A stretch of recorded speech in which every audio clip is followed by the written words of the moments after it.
type creatures and stuff on them. There were logos for bands and stuff, but there's one that I instantly remembered, and I don't think I ever knew what it was from, and I'm kind of bummed out because I'd like that shirt. Oh, like I said, I haven't watched it yet, so I wouldn't know. Yeah, I was gonna watch Nosferatu, but I was just It I need it's something a little bit more. I mean it's a 1922 silent movie, Yes. so And Erin had already seen it, and she's like, "I like it better when it has music." yeah, I think it's gonna be difficult to watch, but it'll be worth it. We should just choose our own soundtracks for it. I'll probably just listen to music, listen to something while I'm doing it. All right, if you're ready, I'll start recording. I think so. Yeah, just give me the go ahead when you're ready. Oh, you're talking about starting the show. So we're already recording on On YouTube. YouTube, That's yeah. how attention worthy I am. It's like, oh yeah, I even told you. I'm like, all right, I'm gonna start YouTube. yeah. Just it's a day.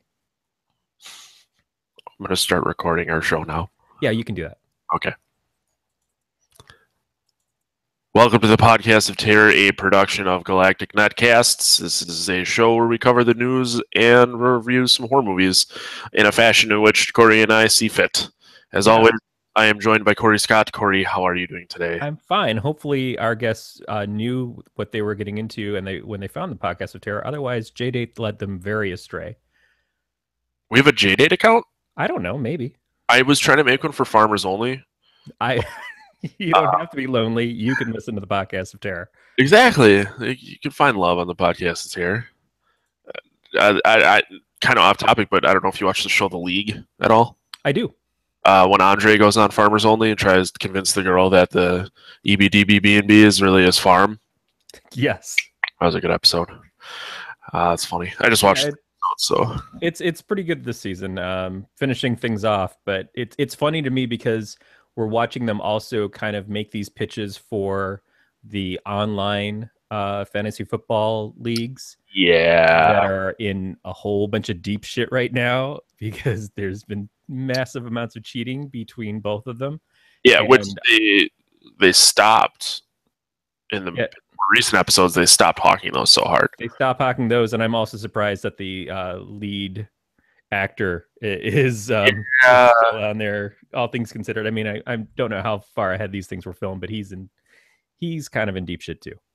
Well, I feel like the show, and we're super off topic, but I feel like the show has to be somewhat recent because they stay relevant to the football season. Yeah, they do for the most part. So, which I know nothing about, and yet I still find some enjoyment of the show, which is amazing. Well, it's just funny. It's a funny show. You're watching guys interact with each other, so it's an added bonus if you're into fantasy football. Yep. But then again, I play fantasy football, but I don't have any leagues where I live nowhere near any of the people I play against. So it's completely different. They keep trying to get me into it at work, and I'm like, I don't know anything about sports. I don't know anything about gambling. They're like, then you're perfect. Yeah, I do a spread league with the guys in my band. If you're not familiar with the spread, is they'll if you ever say a team is plus or minus. So say today the Packers played the Panthers, and the Packers were favored by 3.5 points. So for the Packers to beat the spread, they had to win by 4 or more points. So that's how you pick your teams.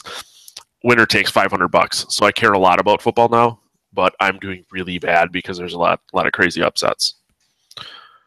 And I'm just poor naturally, so I don't really need that. So if anyone listening is really good at picking spreads, please let me know. If I win $500, I will buy you a meal of your choice, equal or lesser to $50. That's true. That is a solicitation for spreading. Thank you, Internet. Yes.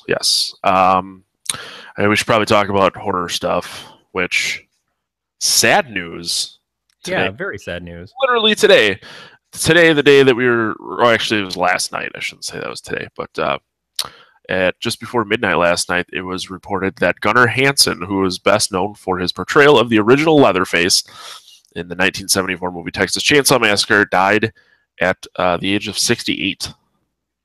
Yeah, I heard the story. Well, I was reading the story yesterday, and then my wife when she woke up this morning, it was probably the first things that she said to me besides, "Do you want coffee?" It may have actually predated the coffee. Uh, she is a diehard fan of the not only the original Texas Chainsaw Massacre, but the horrible, horrible sequels, including the one with Matthew McConaughey and Renee Zellweger. I can't make it through that one, but I always had appreciation for number two. But obviously, classic film, classic portrayal of one of the great on-screen killers, and it's obviously it's very sad news. Which I don't know if we've talked about this or if you're familiar, but you can eat breakfast at that house that the original was filmed in. I would like some chili. It's about an hour outside of Austin, Texas, I believe. Kyle, who will be our guest in 2 weeks. 2 weeks worth of episodes. He plays guitar in the band Impaler, was playing bass in the band Reaping Asmodea, which is actually our intro music. I'm kind of surprised no one's asked yet, but people probably just whatever. But yeah, he was playing bass on a tour with them, and they were playing going through Texas, and they all went to breakfast there one day, and they said the food was phenomenal. But the people like welcome you to like take pictures and ask questions about the house, and there's shit relating to the movie and stuff all over the place. So it's on my bucket list. I'm hoping to go back to Austin for work and make a trip over there. Yeah, I mean that'd be a great thing to go to. I've been to Texas once, maybe twice, but nothing in the way of tourism. As far as I recall, I got beat up by a couple of yuppie rednecks. So this would be a better experience, I think, for me. Yeah, I have family in Houston, so I've been there and sweat my ass off, and then I went to Austin for work and sweat my ass off and freezed my tits off in the same 3-day stretch. It's like Michigan weather. Kind of. It was strange, but all in all, I like Texas. Their food's good. Plus, South by Southwest is in Austin. I love music, so yeah. I mean, I honestly, everything else about my experience with Texas was grand. It was just that one minor thing, which was not so bad, all things considered. Yeah, it could be worse, but yeah, it doesn't. Getting back to the story, it doesn't say what he died from. At least from the story I found. Being age 68, it could be nothing. It could be heart attack. Yeah, I didn't see anything about cause of death, and I mean, you see pictures of him, recent pictures of him. He looks like a pretty together guy. Yeah, it didn't look like he was doing a bunch of heroin or anything. Yeah, so I mean, it could just be one of those things that just happens. 68 is still too young. But there's never a good time. It's never like Granny's 104, but it's still like Granny to be around. Yeah, I completely agree. And like when you're talking about it's never a good time. Like he was 68. My dad turned 65 this year, so now it's getting to that point where it's like, yeah, that could happen at any point. So yeah, it's all part of getting older, I guess. Quick check-in: the Friday the 13th game Kickstarter ends in 5 days from recording this episode, so it ends on 10:59 Central, 10:59 p.m. Central on Friday, November 13th, which is actually I don't know if they planned that or not. I'm sure that they did. I don't know how you set up a Kickstarter. I've never tried, but I just realized that was that. But yeah, so it ends at 10:59 p.m. Friday the 13th. They currently have $665,271 of their $700,000 goal. 9,883 backers. I went back and changed my goal to the special edition physical metal case. But it seems likely that it's going to get made, at least. That's good.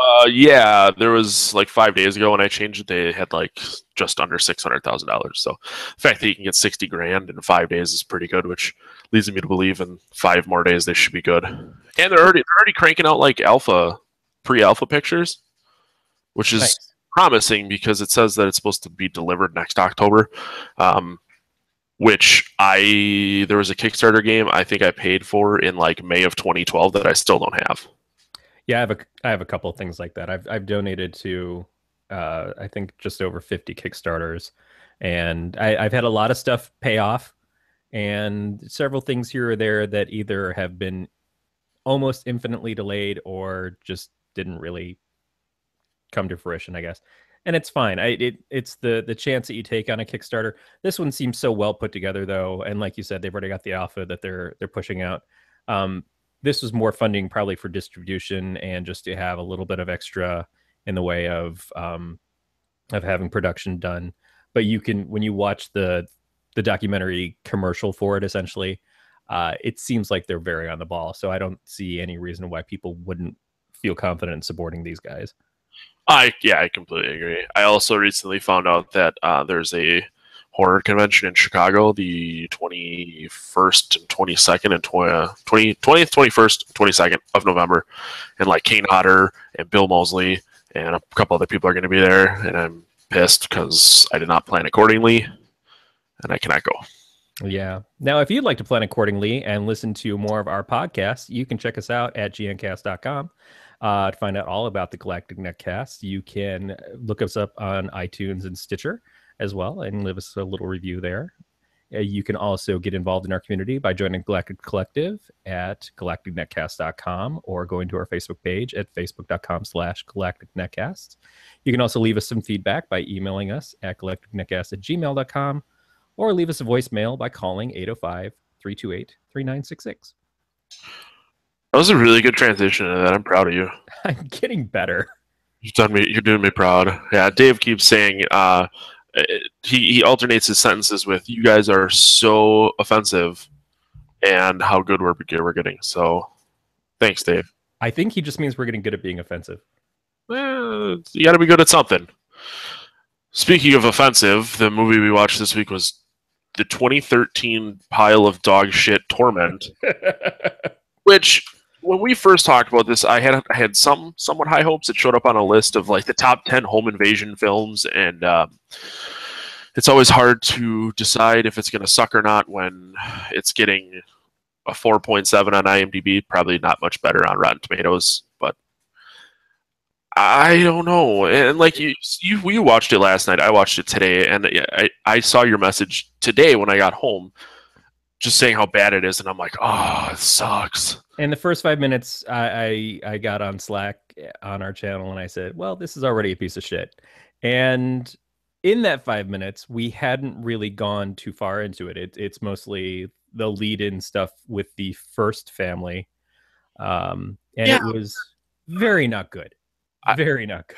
I remember I got to the end of the movie, spoiler alert, when the guy, the dad, I'm guessing, who's wearing the mouse mask, kills the cop and gets in the car and says, like, oh, Dad will be along shortly.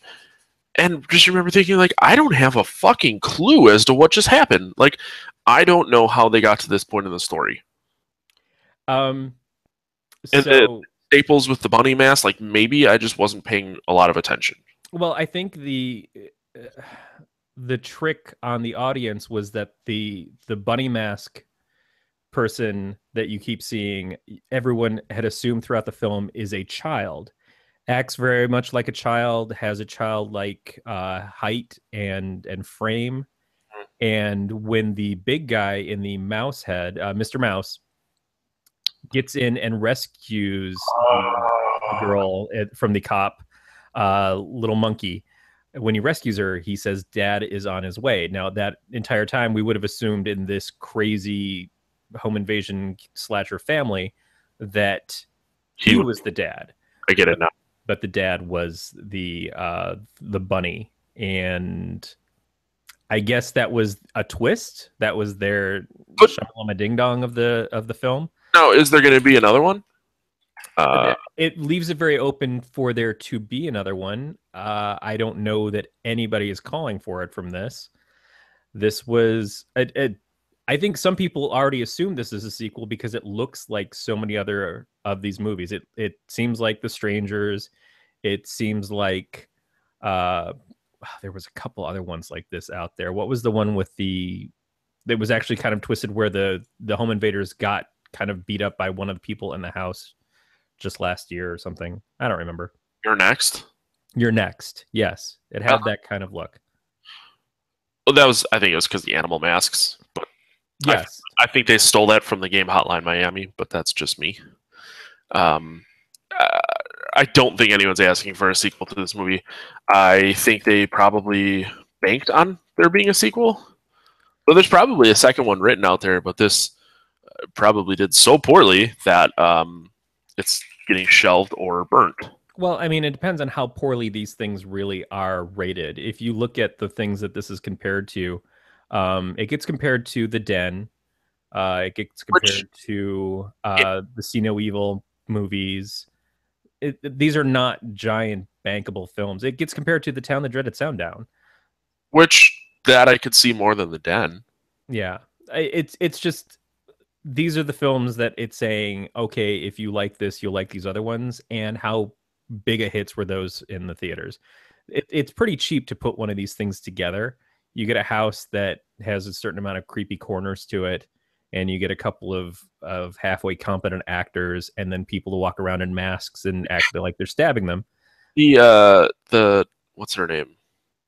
Catherine Isabel, who played Sarah, was a terrible actor. All she did was scream and cry the whole time. Well, she did keep screaming Corey, which I was kind of okay with because I've always had a little bit of a crush on Catherine Isabel. She is from the Ginger Snaps movies. She also, we talked about her before. She was in Jason versus Freddy.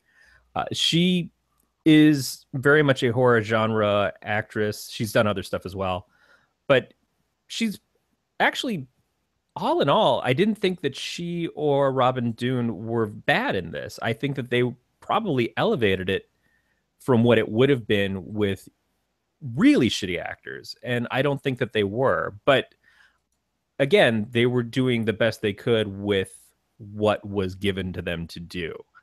Robin Dune, too bad that he didn't make it through this because he is a guy who shows up in every sequel that nobody wants. I first saw him in the Cruel Intentions sequel. He was in the American Psycho 2. He's done several of these. Oh God, what's another one that he did? Species 3. Skull 2, American Psycho 2. Right. Yeah. Versus the World. Yeah, he just keeps popping up, and it's like, hey, here's this second movie that really doesn't have a lot to do with the first movie that you actually liked. We're just going to throw this guy in there to take the place of Sebastian as a prequel. Oh my God, Cruel Intentions 2 was so bad. Yet I have sort of a love for it. So I think they were okay. I think the child, Liam, I just wanted to see him stabbed in the face often. I wanted it to flash across the screen every couple of minutes, like, here's Liam dying again. Here's Liam dying some more. Hey, remember Liam? Here's a piece of him that we cut off and we sent away through FedEx. I just, that's what I wanted out of this because he was horrible. He was like baby Anakin in the Phantom Menace. Bad. Oh, I don't know if I'd say he was that bad, but looking at him made me like very upset. Yeah. Just yeah, and another part that confused me was I couldn't tell if. So there's the scene where they have Corey tied down, and they're like, "Oh, tell him the truth.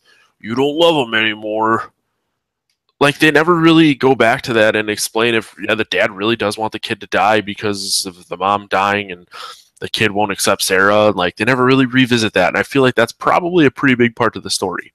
Yeah, and that's the thing is there isn't much story here. It doesn't explore the themes very much. It just kind of paints a very quick sketch of everything that's going on. So we see a family that's killed where the daughter obviously does not love her life with her Hicksville dad and her mom living in their little cabin thing. And then they all get killed off.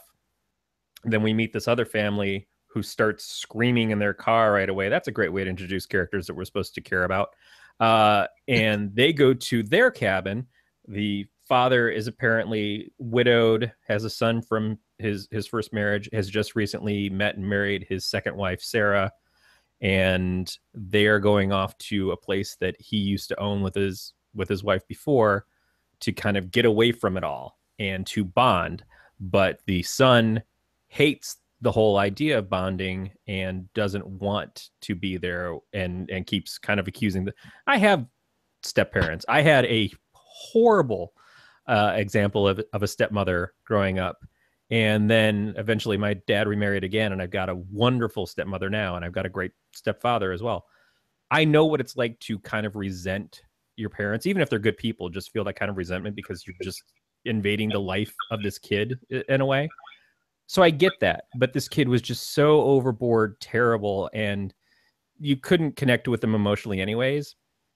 I really thought that he was in the bunny mask for a while. When the bunny first comes out and cuts Corey's hamstring, I thought that was the kid. I thought that they had already, like, he called these people in to get him out of this family, to kill his parents so that he could go be with a family that he can feel more attached to while they kill other people. Uh, that would have been a better twist to me than the secret dad thing. But and that's the other thing is like you don't know where the dad came from or No, why they don't explain any of these people at all. The only one that you get an idea of who she is Little Monkey, and that's because it turns out that she's the daughter from the first family that we see get killed. which And maybe there really is two, three, four, five of these movies right, and everything was supposed to be explained later, but it because it's such terrible garbage piece of steamy dog shit, the rest will never see the light of day, which is good. I'm happy with that because then we would have to watch them to figure out what the hell happened. yeah, it's just like, hey, here's a scene where we have to have them try to call the sheriff back. Oh, wait, he's already in their driveway and he's bound and gagged and in this car that we blow up. It just immediately, there's no build up to anything. It's just, here's the people and now they're getting killed. And that's it. And it wasn't a particularly bloody film either. It was just not a lot of great scenes. Nothing that really stands out to make it seem like, oh, I should see that one at least for this. Like I said, the best I can give it is that Catherine Isabel and Robin Doon were not bad in their roles, but everything was so ill-defined and just a skeleton of a plot kind of hanging underneath it. There's nothing that hasn't been done better before in other films.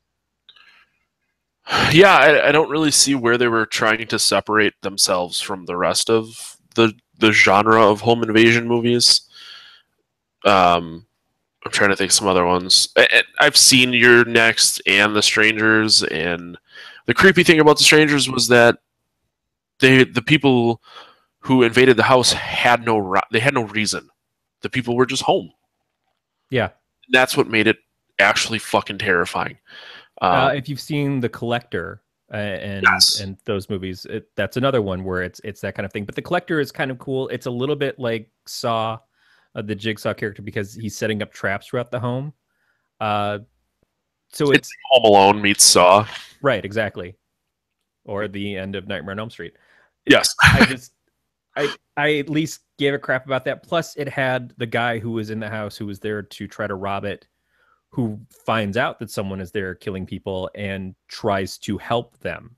You know, so it's a double plot in that regard, and I thought that was way more interesting than this. Yeah, I really like both The Collector and The Collection. Kind of wish they would make a third one. Yeah.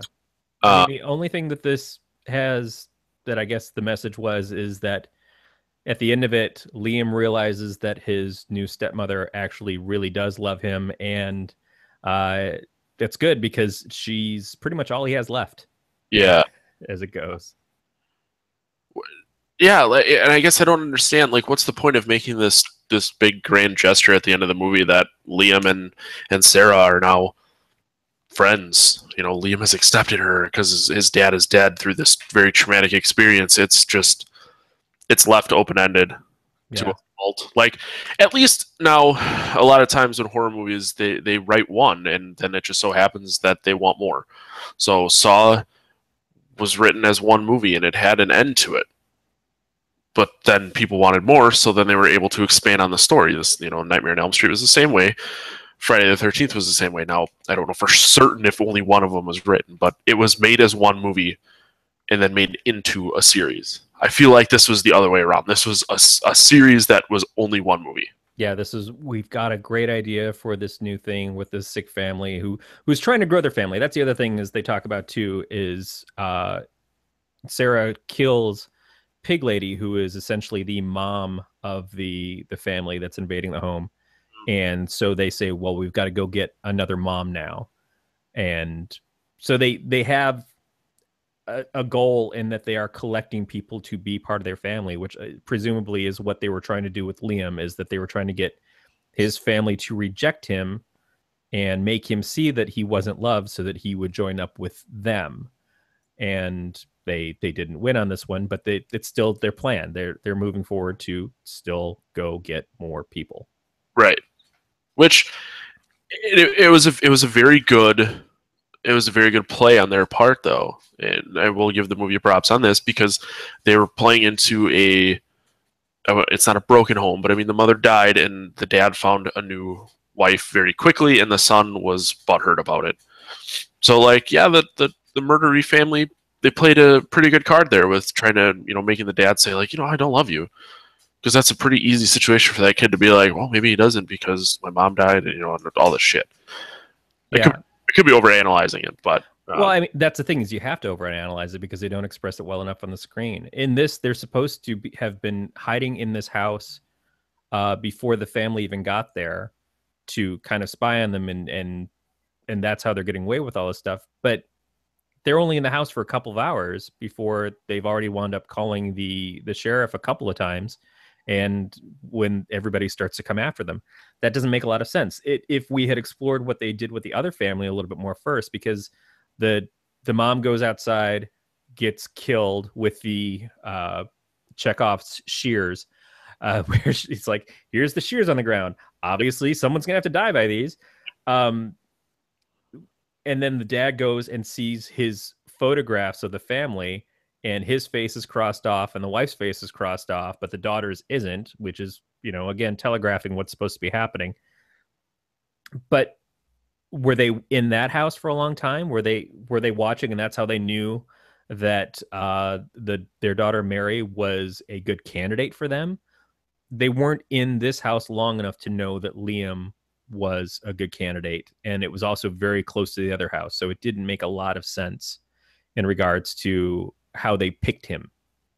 It was just kind of like, well, here's a kid, let's grab this kid. Oh, it turns out his mom's dead and he hates his stepmom. Beauty. All we have to do is turn him against his dad and he's ours. It just glazed over everything too fast.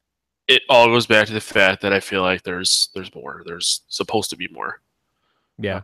There's not a whole. It also felt really too long. Yeah, it wasn't. It was an hour and 20 minutes. And I just remember thinking at one point, I was like, this has got to be over. And there was still like 45 minutes left. I was like, holy shit. Yeah, there's a couple of points where it seems like we've hit an end, and then, nope, not yet. Just kidding. Yeah. It was not. I would not recommend it to any. I would, given it a score, I'm thinking for me, it's would be a 1, but I'm giving some credit to the 2 lead actors, so I'm giving a 1.5. I'm going to give it it's a 1. It's a 1 for me because I'm not even going to argue with it. I don't blame you for that. I like Catherine Isabel. I was a huge fan of her in Jason versus Freddy. I have a little bit of a crush on her, but I just didn't think I didn't think she did that great of a job. She just screamed and cried the whole time. Now I hear good things about her in American Mary, which I have not seen yet, but that's been the more recent film where they've said that it's kind of like back to where she began, where she's higher, she's elevated a little bit more. She was also on the Hannibal series after I stopped watching, unfortunately, but I keep wanting to go back to it. So, I think she's got better things ahead of her still, but this was not it. This was a paycheck. Right. Or maybe she was doing someone a favor. That's possible. You know what I mean? But and maybe she just really loves making these kinds of movies, which obviously if she keeps winding up on them, that makes a sort of sense too. Yeah. Yeah. Well, I would be up for that. American Mary looks pretty good. We'll have to put that on the list then. As does See No Evil 2, which she's also in. There you go. And that's just a couple of suggestions that we're making to ourselves. But if you want to send us some suggestions, please email us at collecticnetcast@gmail.com or leave us a voicemail at the 805-328-3673. 3966 number. We'd love to hear from you. Yeah. We have exciting shows coming up. Exciting for me. I hope Corey's excited too. Next week we'll be joined by Matt Vincent. I'm actually super excited about that. I knew nothing about Matt before you started talking about him, before mentioning that we were going to do a show with him. But the more that I've read about the guy and the more I see of him in his posts and stuff, the more I like him. Yeah, and in talking to him and setting up the show, he just seems like such a normal, like down to earth guy, which is cool for the fact that he's somebody. But yeah, I love his clothing too, the hate brand stuff, and his drift to lift of videos help for workout pains, which I have a lot of the time. So, and then the week after that, we have, as mentioned, Kyle from the band Impaler, whose Impaler was featured in the movie Trick or Treat. So we'll be covering Trick or Treat with him. We're doing Nosferatu with Matt, the 1922 one, and drinking the Nosferatu Imperial Red from Great Lakes Brewery. So exciting weeks coming up. And then it's Thanksgiving. So you've got a couple weeks to email us and give us your suggestions and hit us up with something that we can watch next. Because otherwise, I'm making Matt do Critters. I'm totally down for Critters, but we did decide we're going to do Christmas horror movies all through December. So if you have one, let us know. I'm not well versed in Christmas horror movies, so I would be all for some suggestions. So I'm just going to take Die Hard and splice in a lot of scenes from Psycho into it. Okay, Die Psycho. We'll make it a Die Psycho. It's our own. Terrific. Well, thank you for killing a half an hour with us here on the podcast of Terror, and we will catch you next time. Take care, everybody.